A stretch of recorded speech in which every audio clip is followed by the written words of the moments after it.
എല്ലാവർക്കും സുഖാണെന്ന് വിശ്വസിക്കുന്നു. ഡെയിലി അപ്ഡേറ്റിലേക്ക് എല്ലാ ആളുകൾക്കും സ്വാഗതം. നാളെ ജനുവരി 4-ാം തീയതിയും തുറന്നുള്ള ദിവസങ്ങളിലും നിങ്ങൾ ശ്രദ്ധിക്കേണ്ട വളരെ പ്രധാനപ്പെട്ട കാര്യങ്ങളാണ് ഈ ഒരു വീഡിയോയിൽ വ്യക്തമാക്കുന്നത്. വീഡിയോയുടെ വിശദാംശങ്ങളിലേക്ക് കടക്കുന്നതിന് മുമ്പ് കൂടുതൽ ആളുകളിലേക്ക് ഇൻഫർമേഷൻ എത്താൻ ഷെയർ ചെയ്യുക, ലൈക്ക് ചെയ്യുക, ഫേസ്ബുക്കിലൂടെ കാണുന്ന ആളുകൾ ഫോളോ ചെയ്യുക. വീഡിയോയുടെ വിശദമായ വിവരങ്ങളിലേക്ക് വരാം. രണ്ടാം പിണറായി സർക്കാരിലെ ആദ്യ ടൈമിലെ ഗതാഗത മന്ത്രിയും നിലവിലെ MLA-യുമായിട്ടുള്ള ആന്റണി രാജുവിന് 3 വർഷം കഠിന തടവ്. ലഹരി കേസിലെ പ്രതിയായ വിദേശിയെ രക്ഷിക്കാൻ തൊണ്ടി മുതൽ അട്ടിമറിച്ച കേസിൽ മുൻ മന്ത്രിയും MLA-യുമായിട്ടുള്ള ആന്റണി രാജുവിന് 3 വർഷം തടവും പിഴയും, ഗൂഢാലോചനക്ക് 6 മാസം തടവ്, തെളിവ് നശിപ്പിക്കലിന് 3 വർഷം തടവ്, 10,000 രൂപ പിഴ, കള്ളത്തെളിവ് ഉണ്ടാക്കലിന് 3 വർഷം തടവ് എന്നിങ്ങനെയാണ് 1-ാം ക്ലാസ് ജുഡീഷ്യൽ മജിസ്ട്രേറ്റ് കോടതി ശിക്ഷ വിധിച്ചത്. ശിക്ഷ ഒരുമിച്ച് അനുവദിച്ചാൽ മതി. ഇതോടെ ആന്റണി രാജു MLA-യുടെ MLA സ്ഥാനം നഷ്ടമാകും. വരുന്ന തിരഞ്ഞെടുപ്പിൽ മത്സരിക്കാനും കഴിയില്ല. രാജ്യത്ത് ചരിത്രത്തിൽ തന്നെ ആദ്യമായിട്ടാണ് ഒരു MLA-ക്കെതിരെ ഇത്തരത്തിലുള്ള ശിക്ഷ വിധിക്കുന്നത്. സംസ്ഥാനത്ത് സ്ത്രീ സുരക്ഷാ പെൻഷൻ പദ്ധതിയിലേക്കുള്ള അപേക്ഷ ആരംഭിച്ച് 10 ദിവസം പിന്നിടുമ്പോൾ 8,52,223 ആളുകളാണ് അപേക്ഷ സമർപ്പിച്ചിട്ടുള്ളത്. സംസ്ഥാനത്ത് മുൻഗണനാ വിഭാഗത്തിൽ ഈ 1000 രൂപക്ക് അവകാശമുള്ള 33 ലക്ഷത്തിലധികം ആളുകളാണ് ഉള്ളത്. പദ്ധതിയുമായി ബന്ധപ്പെട്ട കണക്കാണ് ഇപ്പോൾ പുറത്തുവിട്ടിട്ടുള്ളത്. മുഖ്യമന്ത്രി പിണറായി വിജയൻ ഫേസ്ബുക്ക് പോസ്റ്റിലൂടെയാണ് ഈ കാര്യങ്ങൾ വ്യക്തമാക്കിയിട്ടുള്ളത്. അപ്പോൾ ഈ പദ്ധതിയുമായി ബന്ധപ്പെട്ട ഏറ്റവും പുതിയ അറിയിപ്പുകളാണ് ഈ ഒരു വീഡിയോയിൽ നിങ്ങളുമായിട്ട് പങ്കുവെക്കുന്നത്. പദ്ധതിയുമായി ബന്ധപ്പെട്ട കണക്കുകളും അതോടൊപ്പം തന്നെ ഇനി എങ്ങനെ അപേക്ഷ നൽകണം, അപേക്ഷിക്കാൻ വേണ്ട രേഖകൾ, എന്നു മുതൽ തുക ലഭിച്ചു തുടങ്ങും എന്നുള്ളതൊക്കെയാണ് പറയുന്നത്. സംസ്ഥാനത്തെ സ്ത്രീകളുടെ ക്ഷേമം ഉറപ്പാക്കാൻ സർക്കാർ ആവിഷ്കരിച്ച സ്ത്രീ സുരക്ഷാ പെൻഷൻ പദ്ധതിയിൽ 10 ദിവസത്തിനിടെ ലഭിച്ചത് 6,82,446 അപേക്ഷകൾ. കൂടുതൽ അപേക്ഷകൾ മലപ്പുറം ജില്ലയിൽ നിന്നാണ്. 1,21,942 പേരാണ് മലപ്പുറം ജില്ലയിൽ നിന്നും അപേക്ഷിച്ചത്. കുറവ് ഇടുക്കിയിലാണ്. 10,117 അപേക്ഷകളാണ് ഇടുക്കി ജില്ലയിൽ നിന്നുള്ളത്. ഡിസംബർ 22 മുതലാണ് അപേക്ഷകൾ സ്വീകരിച്ചു തുടങ്ങിയത്. നിലവിൽ മറ്റു സാമൂഹ്യ സുരക്ഷാ പെൻഷൻ പദ്ധതികളൊന്നും ലഭിക്കാത്ത സ്ത്രീകൾക്ക് പ്രതിമാസം 1000 രൂപ ധനസഹായം ലഭ്യമാക്കുന്നതാണ് പദ്ധതി. ksmart.lsg.kerala.gov.in എന്ന വെബ്സൈറ്റ് മുഖേനയാണ് തദ്ദേശ സ്വയംഭരണ സ്ഥാപനങ്ങളിലേക്ക് അപേക്ഷ നൽകേണ്ടത്. കേരളത്തിലെ സ്ഥിരതാമസക്കാരായ 35-നും 60 വയസ്സിനും ഇടയിൽ പ്രായമുള്ള സ്ത്രീകൾക്കും ട്രാൻസ്ജെൻഡർ വുമണുകൾക്കുമാണ് ഈ സഹായം ലഭ്യമാകുക. അന്ത്യോദയ അന്നയോജന, മഞ്ഞ റേഷൻ കാർഡ്, മുൻഗണനാ വിഭാഗം പിങ്ക് റേഷൻ കാർഡ്, ഈ വിഭാഗത്തിൽപ്പെട്ടവർക്കാണ് അപേക്ഷ നൽകാൻ കഴിയുക. വയസ്സ് തെളിയിക്കുന്നതിന് സ്കൂൾ സർട്ടിഫിക്കറ്റ് അല്ലെങ്കിൽ ഡ്രൈവിംഗ് ലൈസൻസ് അല്ലെങ്കിൽ പാസ്പോർട്ട് അല്ലെങ്കിൽ ജനന സർട്ടിഫിക്കറ്റ് ഇവ ഒന്നും ഇല്ല എങ്കിൽ ഡോക്ടർ നൽകുന്ന വയസ്സ് തെളിയിക്കുന്ന സാക്ഷ്യപത്രം, ആധാർ കാർഡ്, ബാങ്ക് പാസ്ബുക്കിന്റെ പകർപ്പ്, ഫോട്ടോ എന്നിവയാണ് അപേക്ഷിക്കാൻ വേണ്ടത്. ഓൺലൈനായി അക്ഷയ കേന്ദ്രങ്ങളിലൂടെയെല്ലാം അപേക്ഷ നൽകാവുന്നതാണ്. വാർഷിക മസ്റ്ററിംഗ് പദ്ധതിയുമായി ബന്ധപ്പെട്ട് ഉണ്ടായിരിക്കുന്നതാണ്. പദ്ധതിയിലേക്ക് ഓൺലൈനായി എങ്ങനെ അപേക്ഷിക്കണമെന്ന് നമ്മൾ മുമ്പ് വ്യക്തമാക്കിയിരുന്നു. അത് നിങ്ങൾക്ക് ഒന്നുകൂടി കാണാവുന്നതാണ്. പെൻഷൻ ആദ്യ ഗഡുവിന്റെ വിതരണം ഈ ജനുവരിയിൽ തന്നെ ഉണ്ടാകും എന്നാണ് ഇപ്പോൾ നമുക്ക് ലഭിക്കുന്ന വിവരങ്ങൾ. കേരളത്തിലെ മുഴുവൻ വില്ലേജുകളിലും അതിവേഗമാണ് ഡിജിറ്റൽ റീസർവേ പുരോഗമിച്ചുകൊണ്ടിരിക്കുന്നത്. സർവേ, റവന്യൂ, രജിസ്ട്രേഷൻ വകുപ്പുകളെ സംയോജിപ്പിച്ചുകൊണ്ട് ഏകജാലക പോർട്ടലായിട്ടാണ് എന്റെ ഭൂമി പോർട്ടൽ രൂപീകരിച്ചിട്ടുള്ളത്. ഉടമസ്ഥാവകാശ രേഖകൾ, മാപ്പുകൾ, നികുതി വിവരങ്ങൾ എന്നിവ ഇനി ഇതിലൂടെ ലഭ്യമാകും. പഴയ ചെയിൻ സർവേയിലെ അപാകതകൾ പരിഹരിച്ച് ആധുനിക സാങ്കേതിക വിദ്യകളായ DGPS ടോട്ടൽ സ്റ്റേഷൻ ഉപയോഗിച്ചാണ് അതിരുകൾ നിശ്ചയിക്കുന്നത്. ഡിജിറ്റൽ സർവേ പൂർത്തിയാകുന്നതോടെ ഓരോ ഭൂവുടമകൾക്കും ഡിജിറ്റൽ പ്രോപ്പർട്ടി കാർഡ് ലഭിക്കും. ഇത് ഭൂമിയുടെ ആധികാരിക രേഖയായി മാറും.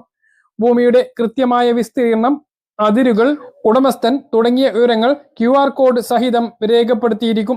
അടുത്തത് റെഗുലറൈസേഷൻ ക്രമവൽക്കരണ ബില്ലാണ്. ഡിജിറ്റൽ സർവേയിൽ കണ്ടെത്തുന്ന അധിക ഭൂമി ക്രമവൽക്കരിക്കുന്നതിനായി സർക്കാർ കഴിഞ്ഞ നിയമസഭാ സമ്മേളനത്തിൽ പുതിയ നിയമം കൊണ്ടുവന്നിരുന്നു.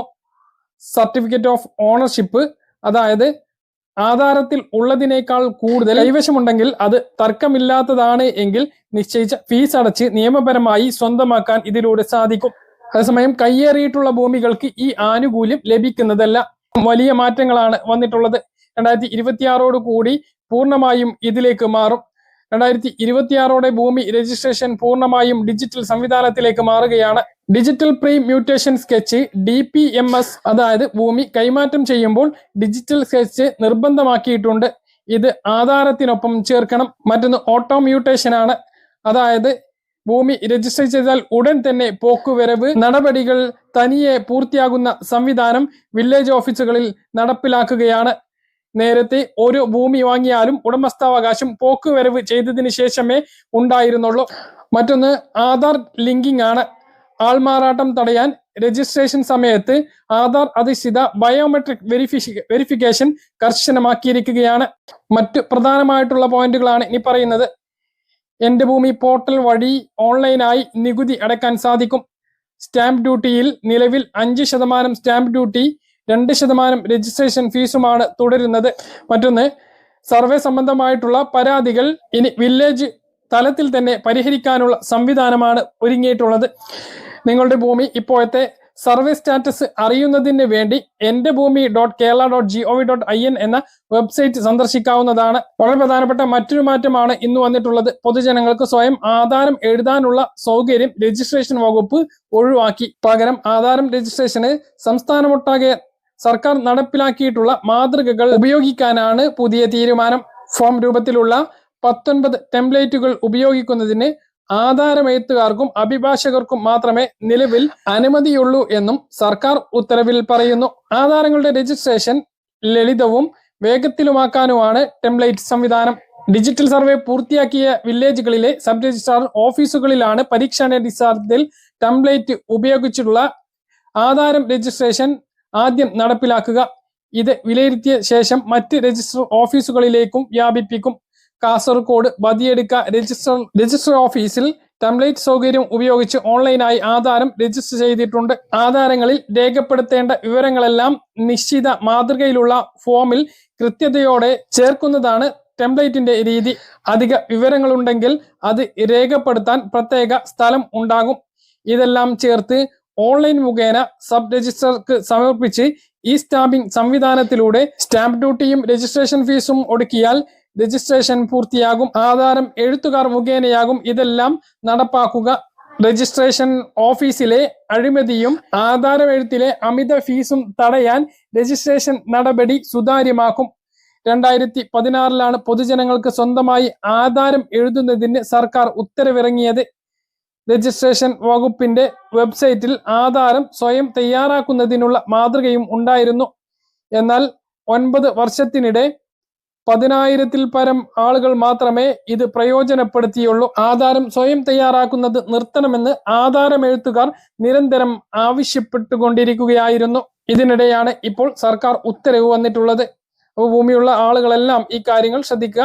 Digital survey പുരോഗമിച്ചുകൊണ്ടിരിക്കുകയാണ്.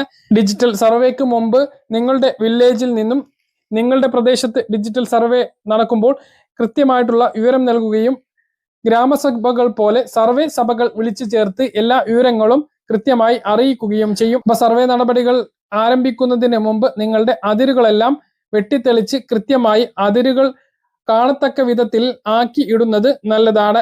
സർവേ നടക്കുന്നതിലൂടെ അധികമുള്ള നിങ്ങളുടെ ഭൂമി ആധാരത്തിൽ ഉള്ളതിനേക്കാൾ ഭൂമി ഉണ്ട് എങ്കിൽ, മറ്റ് തർക്കങ്ങൾ ഇല്ലാത്തതാണ് എങ്കിൽ അത് നിങ്ങൾക്ക് തന്നെ കുറച്ച് ഫീസ് അടച്ചുകൊണ്ട് സ്വന്തമാക്കാൻ, അതായത് ആധാരമാക്കാൻ കഴിയുന്നതാണ്. പറഞ്ഞ കാര്യങ്ങൾ കൃത്യമായിട്ട് മനസ്സിലാണെന്ന് കരുതുന്നു. ഇതുപോലുള്ള ഇൻഫർമേഷൻ നിങ്ങൾക്ക് ഫോളോ ചെയ്യുക, സബ്സ്ക്രൈബ് ചെയ്യുക. മറ്റൊരു വീഡിയോ വീണ്ടും കാണാം. ദൂരെ.